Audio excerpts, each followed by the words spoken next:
el Señor. Esta tarde vamos a estar meditando bajo un tema que dice: dale a Dios el lugar que merece. Amén. Dale a Dios el lugar que merece. Vamos a la carta a los Colosenses, puestos en pie. Leemos la palabra del Señor tal como es escrita, honrando a nuestro Dios, Padre, Hijo y Espíritu Santo. Colosenses capítulo 2, versículo 6 en adelante. Le pedimos ahí al hermano Polío que nos pusiera y que nos proyectara la versión NBI o nueva versión. ¿No está disponible? No, muy bien. Entonces hay una frase que cambia y que me gusta más en esta versión, pero vamos a leer en la que tenemos ahorita a la mano. Leemos honrando a nuestro Dios, Padre, Hijo y Espíritu Santo. Por tanto, de la manera que habéis recibido al Señor Jesucristo, ¿qué dice? Andad en Él, arraigados y sobreedificados en Él, y confirmados en la fe, así como habéis sido enseñados, abundando en acciones de gracias. Amén. Puede sentarse. Dale a Dios el lugar que merece. Lo que cambia en la otra versión es que cuando dice de la manera que habéis recibido al Señor Jesucristo, la otra versión lo que dice es de la manera que habéis recibido a Cristo como Señor, que es la traducción que se acerca más a la realidad. Y es más o menos lo que queremos recalcar en esta tarde. En el mundo en el que vivimos, le importa un sorbete la palabra de Dios. Al mundo de hoy, la gente que nos rodea, no solamente no le interesa la palabra de Dios, sino que por el contrario, el espíritu del anticristo se manifiesta cada vez con más fuerza. En el mundo de hoy, por ejemplo, tenemos los países europeos que fueron grandes defensores del cristianismo en todas sus variantes. Ahora son dominados a través de sus líderes para una promoción del Islam en contra o en detrimento de la fe cristiana. En países como Canadá, por ejemplo, hay un ataque directo a la predicación del evangelio, precisamente sobre los temas que hablan de moral. En países, por ejemplo, como Estados Unidos, el presidente más inepto que ha tenido Estados Unidos en los últimos 50 años, Joe Biden, estableció que este día, cuando en Occidente o todos los países occidentales se celebra la resurrección de Cristo, estableció que este día se iba a celebrar la visibilidad transexual, es decir, que del gobierno se prohíbe toda la promoción de la resurrección de Cristo y de la Pascua, y que se iba a promover la visibilidad transexual, es decir, que todos los esfuerzos propagandísticos y publicitarios del gobierno iban a estar hablando acerca de los transexuales y no de Cristo. Vivimos en una sociedad que no solamente no le interesa la palabra de Dios, sino que va a hacer todo lo posible por oponerse a la fe. Y eso en manifiesto de lo que dice la misma palabra de Dios, que en estos días veremos de manifiesto el espíritu del anticristo que mora en los hijos de desobediencia. Amén. Amén, hermano. Mientras que el mundo vive de esa manera, mientras que Satanás utiliza a los gobiernos para oponerse a la fe, mientras que Satanás posea la mente de las personas para increpar a la iglesia todo cuanto le sea posible, la iglesia no puede apegarse o conformarse a la mente de este siglo. Amén. Es decir, nosotros no podemos parecernos a lo que el mundo vende como prioridad. El mundo vende como prioridad la forma de pensar, la forma de gobierno, la disque seguridad y todo lo demás, todos los temas que aparentemente son de interés común en la sociedad. Pero hay un tema que la iglesia tiene que tener primero en su corazón, y es de honrar y respetar el nombre de nuestro Dios sobre todas las cosas. Bendito sea el nombre del Señor. Y el versículo que el apóstol Pablo está diciendo, si usted lee la carta de los Colosenses en su capítulo 1, capítulo 2, habla de esa, o describe de esa gloriosa obra que Dios ha hecho en cada uno de nosotros. ¿Cuál es esa gloriosa obra que Dios ha hecho en cada uno de nosotros? La salvación, hermano. La salvación. ¿Cuántos son salvos? Me ponen en duda. No, hermano, no se preocupe, eso lo ve solamente el Señor. Pero lo que le quiero decir es lo siguiente. En el capítulo 1, Pablo, en el versículo 3 al versículo 8, Pablo está maravillado del esfuerzo evangelístico, ha tenido fruto en ese lugar llamado Colosas. Dice que ha ido a predicar y ven cómo ha dado resultado la predicación del evangelio, los grupos de crecimiento, cada uno está haciendo sus esfuerzos, los líderes, cada uno de los miembros, las iglesias, hay campañas por todos lados, por todo San Miguel ahora, y es como que si Pablo estuviera viendo otra vez esa obrar del evangelio y nuevas personas convertidas y nuevas personas que vienen a Cristo, vienen aquí a la iglesia, aceptan a Cristo, y Pablo dice, yo me gozo al ver todo eso. Pero no solamente se goza al ver todo eso, sino que él dice, yo empiezo a orar. Dice, él empieza a orar porque hayan acciones de gracia. Si ve conmigo, en el capítulo 1, en el versículo 3 al 8, está esa gratitud del apóstol Pablo. En el siguiente versículo, en el versículo 9, dice, ora por conocimiento e inteligencia. Vea cómo va enfocada la oración del apóstol Pablo.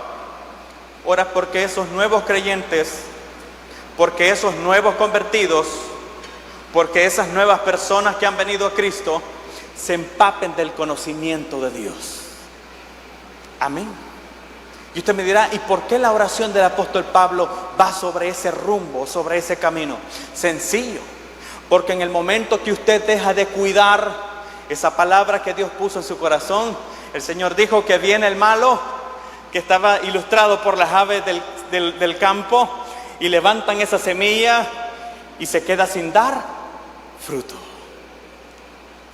Yo acepté en esa iglesia, pero yo pensé que iba a cambiar, pero yo nunca cambié. ¿Me entiende? Yo acepté en esa iglesia esperando que Dios hiciera un milagro que le pedía, pero nunca me lo hizo.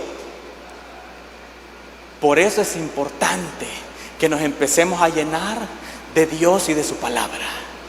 Por eso es importante que empezamos a crecer en el conocimiento, la sabiduría y la inteligencia de Dios, porque muchos de nosotros venimos incluso y nos quedamos ayunos como este para pedir el favor de Dios, pero hay cosas que Dios está demandando y solamente es que Dios no me da, es que Dios aquí, es que Dios allá. No, momento, hay un momento en que necesitamos callarnos y esperar que Dios nos hable. Dios bendiga cuando adoramos, Dios bendiga cuando cantamos, pero si cerramos nuestro oído para cuando Dios nos habla y nos exige, entonces también cancelamos el plan de Dios que tiene para bendecirnos, porque Dios no puede bendecir mientras nosotros caminemos en error, caminemos en desobediencia, caminemos lejos de su plan. Dios bendice a aquellos que marchan conforme al plan de Dios que ha establecido en su palabra. Bendito el nombre del Señor.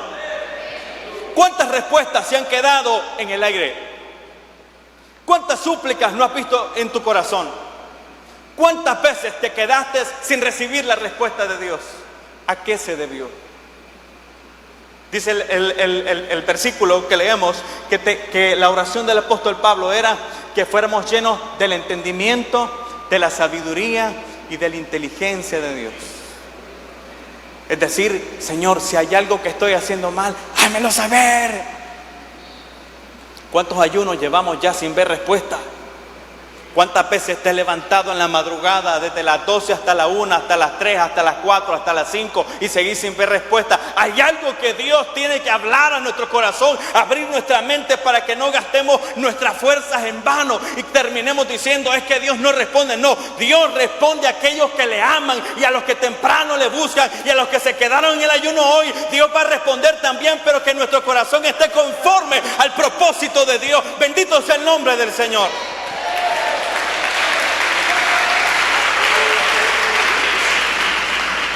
La otra de las oraciones del apóstol Pablo que está en el versículo 10 es para que andéis conforme a su voluntad, que es lo que más o menos acabo de decir.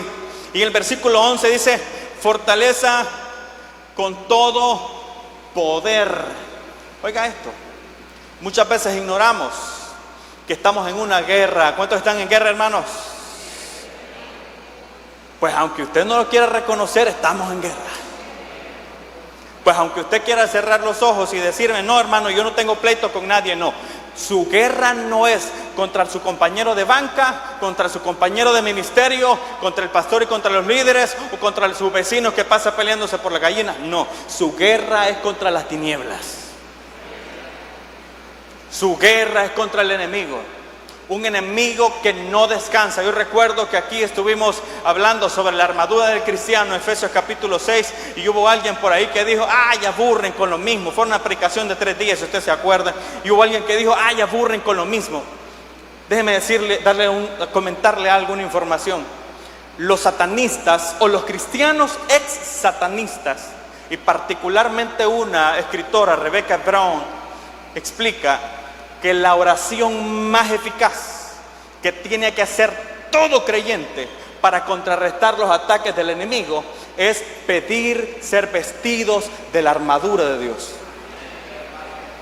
Le hablo de personas que han participado en misas satánicas, personas que han visto con sus ojos cómo sacrifican personas a Satanás. Esas personas, cuando se convierten al cristianismo, dicen que la mejor oración para los creyentes es pedir ser vestidos de la armadura de Dios.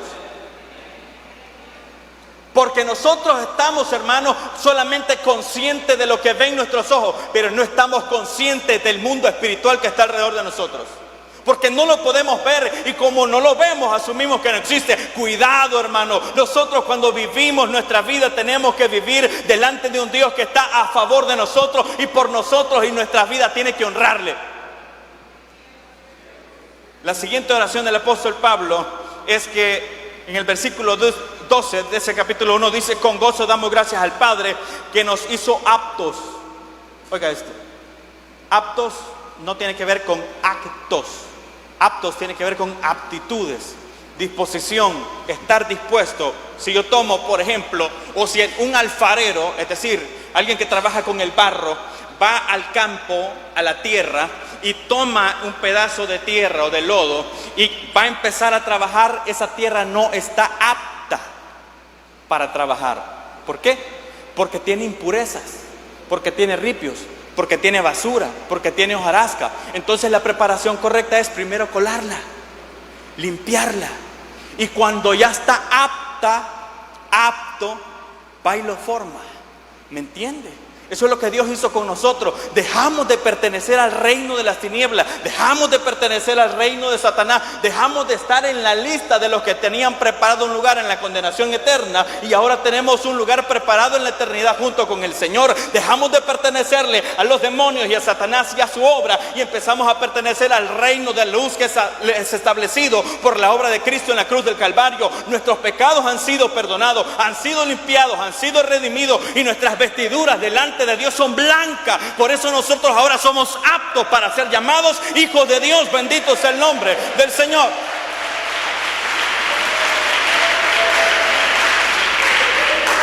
Y ahora que hemos sido aptos y hemos sido trasladados y hemos sido llamados hijos de Dios y hemos sido llamados redimidos, ¿cuál es el problema? El problema es la falta de identidad. Se nos olvida quiénes somos. Se nos olvida lo que somos. Yo no vengo aquí a replicarle o recriminarle o restregarle que usted anda aquí, que usted anda haciendo ya. No. Yo lo que le vengo a decir es que usted y yo hemos sido llamados hijos de Dios. En el mundo se escucha esa frase tan falsa como cualquier billete a 3 pesos. Todos somos hijos de Dios. Eso es falso. Completamente falso. Todos somos creación de Dios. No porque no hayamos sido, no porque las personas no sean hijas de Dios, no sean creación de Dios, no. Todos somos creación de Dios. Pero la palabra del Señor nos dice en San Juan 1:12 que aquellos que le recibieron, a los que creen en su nombre, les dio potestad de ser hechos hijos de Dios. Aquellos son hijos de Dios, los que reciben el nombre del Señor. Pero estos que reciben al Señor como Salvador, explicó algún teólogo por ahí, que nadie puede recibir al Señor como Salvador sin recibirlo como Señor. ¿Qué significa eso? Sin recibirlo como dueño. Él es nuestro dueño, amén. Y como Él es nuestro dueño, hemos de vivir vidas agradables a Él. ¿Qué ocurre cuando no lo hacemos? ¿Qué ocurre cuando eso no pasa? Y no le estoy hablando de inmoralidades únicamente. Estoy hablando que dejamos de desentendernos de su palabra, de aprender de su palabra, de conocer su palabra, y comenzamos a concentrarnos a vivir una vida cristiana como mejor me resulta o como mejor me parece. El problema de eso no es que Dios sea un irresponsable. No es que Dios no quiera contestar tus oraciones. No es que a Dios no le interesa tu vida personal, no es que a Dios no le interese en tus proyectos, no es que a Dios no le interese que seas sano, no es que a Dios no le interese nada de eso. Cuidado, Dios está dispuesto. Dios está dispuesto, dígalo conmigo, Dios está dispuesto, pero necesita mi compromiso. Necesita mi disposición. Necesita que yo le demuestre que estoy de acuerdo con su palabra, que estoy de acuerdo a buscarle. Y uno de los ejemplos más tristes de todo eso está allá en Isaías capítulo 5. Y usted recuerda muy bien aquel canto que cantaban los hermanos Chacón que decía: ahora cantaré por mi amado, él canta. De mi amado a su viña cantaré. No leamos el versículo, simplemente cantémoslo. Tenía mi amado una viña en un repuesto, lugar fértil. Habíala cercado y despedregado, ¿y qué más? Y plantado la de vides escogidas, y había edificado en medio de ella una torre, y había edificado también, dice, un lagar en ella. Usted examina que esas palabras tenían un exacto cumplimiento con el pueblo de Israel. Cuando habla de un lugar fértil o de una ladera fértil, en los primeros versículos, versículo 2 del capítulo 5 de Isaías, está refiriéndose a aquella promesa que Dios le dio cuando salieron de Egipto y le dijo: yo les voy a dar un lugar donde fluye leche y miel. Hasta el día de hoy, el país más próspero de Medio Oriente, de esa zona de África donde todo es desierto, es Israel. Una potencia económica en ese desierto es Israel. Una potencia armamentística en ese desierto es Israel.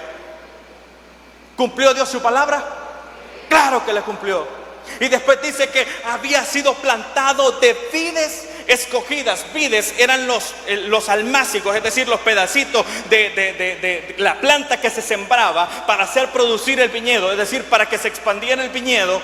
Y aquellas dice que eran vides escogidas. Usted revisa toda la historia desde Isaías hacia atrás. ¿Quiénes fueron los líderes de Israel? Los líderes de Israel fueron lo mejor en líderes políticos, administrativos, religiosos. Por ahí va a encontrar a Moisés, va a encontrar a profetas como Samuel, va a encontrar al rey David, va a encontrar a Salomón, va a encontrar a gente de alto nivel, comprometidos con Dios y comprometidos con el pueblo para dirigir al pueblo en orden. Por lo tanto, el pueblo no tenía excusa, que no tenían líderes escogidos y de parte de Dios. Era un pueblo que no había sido abandonado por Dios, había sido llamado para ser pueblo de Dios.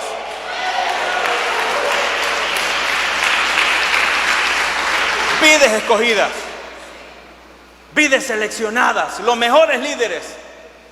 Y después de eso dice, y después que la había cercado, la había preparado. Cuando habla de eso de cercado, para protegerla, para cuidarla, usted tiene que tener en cuenta que desde que salen de Egipto no hubo país que les pudo hacer frente para detenerlos, solo cuando le habían fallado a Dios. Amén. Los hizo poderosos contra sus enemigos. Todas las amenazas de alrededor fueron aniquiladas, destruidas, y solo caían cuando le daban la espalda a Dios. Y después de eso dice, y había edificado en medio de ella una torre. ¿Sabe para qué funcionaba esa torre en el viñedo?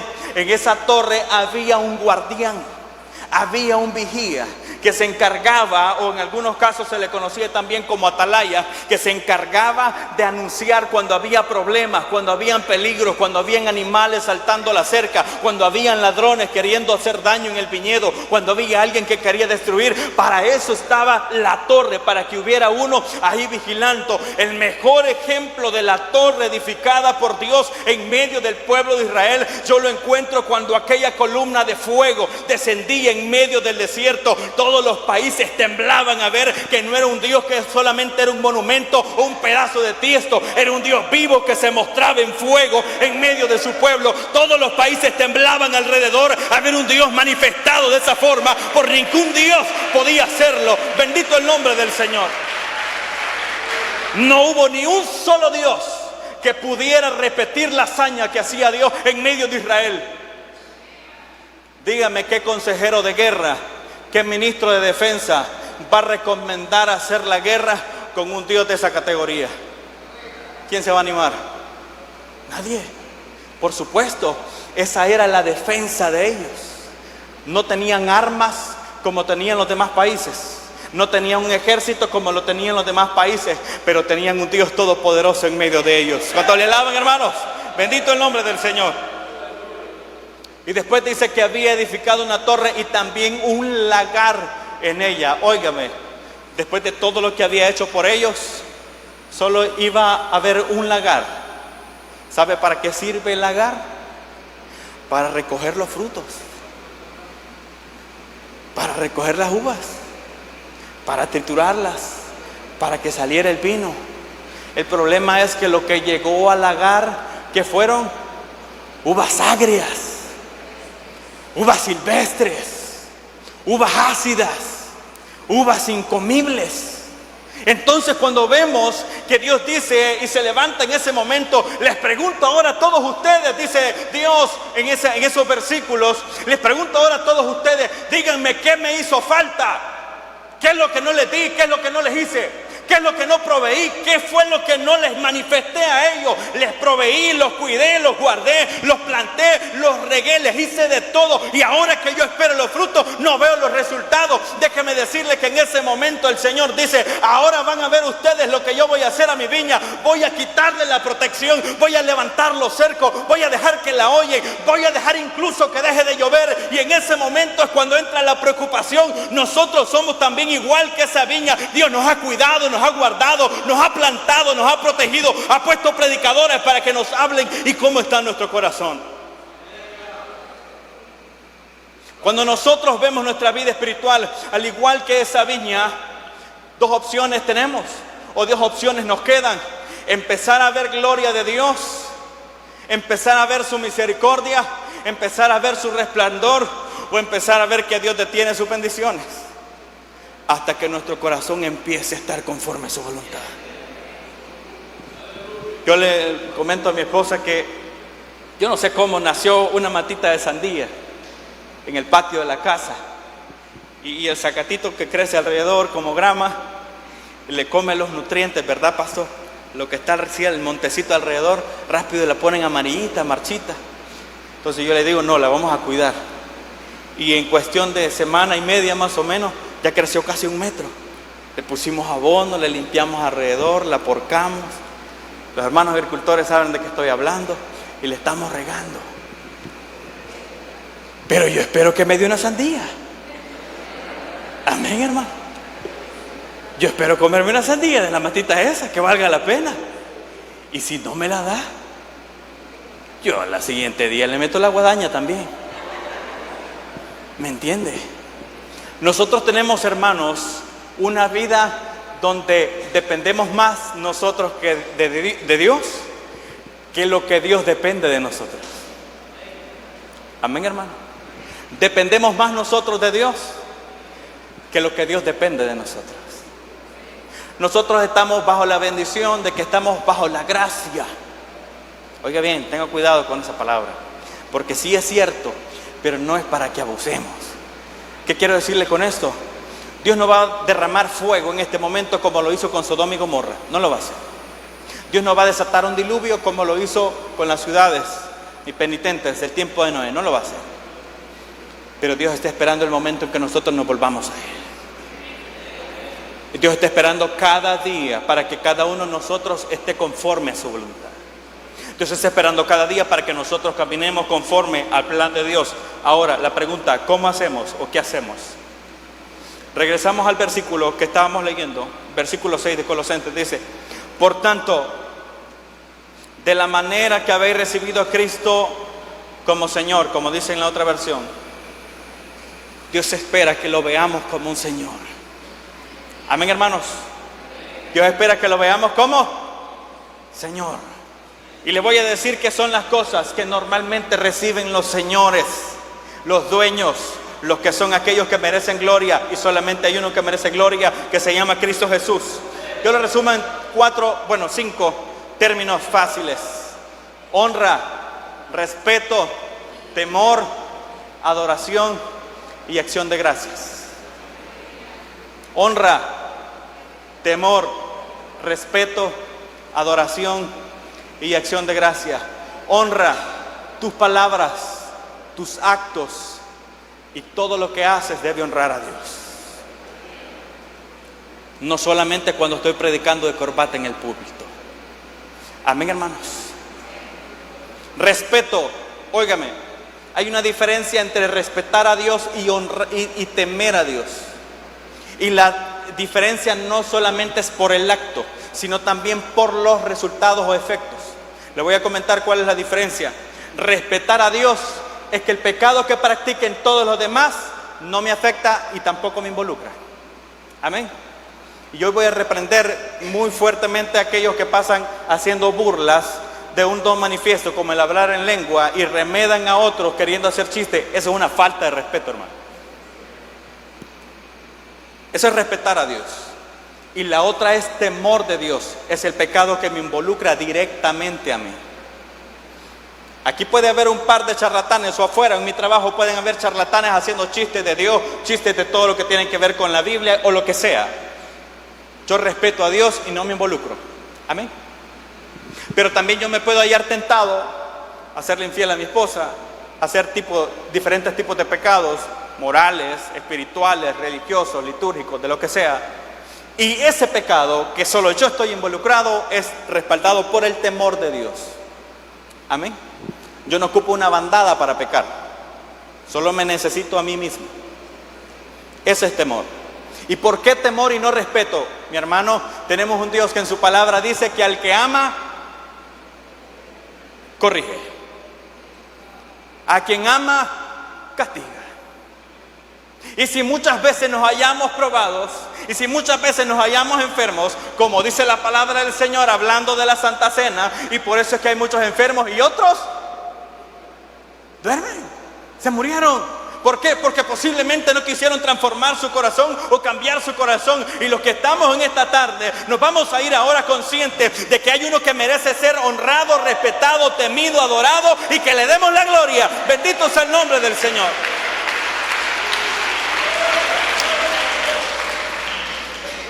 La pregunta es, ¿cómo logramos eso? Sencillo, ahí mismo dice la palabra del Señor. Paso número 1, andad en Él. A los que han recibido a Cristo como Señor, anden en Él. Conforme a su palabra, conforme a su voluntad. Hermano, si hay uno de los problemas grandes que tenemos hoy como iglesia, es que cuando le hablamos de ore, hermano, busque de Dios y lea la Biblia, piensan que es un cliché. O sea, ya estamos hartos de oír lo mismo. Hermano, ¿y cómo se va a crecer, hermano? Si yo le dejo de echar agua a la matita de sandías, no me voy a comer. Dios, provéeme la fuente de ingreso, provee, sustenta a mi familia y dame la oportunidad de servirte. Esa es la forma correcta, pero solo crecemos de esa forma cuando nos arraigamos a Cristo, cuando confiamos en Él, cuando esperamos en sus promesas y queremos ver su gloria manifestada en nuestra vida. Bendito sea el nombre del Señor. Dice, y confirmados en la fe, así como habéis sido enseñados, abundando, ¿con qué? Con acciones de gracias. Decíamos este viernes que estábamos en la reunión, nuestra hermana Arely y los hermanos que llegaron de la San Francisco, esta frase, a mí me sorprende y le doy gloria a Dios por esos hermanos que le dan gracias a Dios antes de ver la respuesta a su oración. Yo sí les digo, me quito el sombrero y les digo, bendito Dios por su fe. Empiezan a decirle, gracias Señor porque tú lo vas a hacer. Amén. Gracias Señor porque esto está en tus manos, que se va a hacer conforme a tu voluntad. Eso es lo que dice la palabra del Señor, dándole a Dios las gracias. No solamente por lo que ella hizo, hermano, sino también por todo aquello que va a hacer por nosotros. ¿Cuántos se quieren ir ya? Pónganse en pie.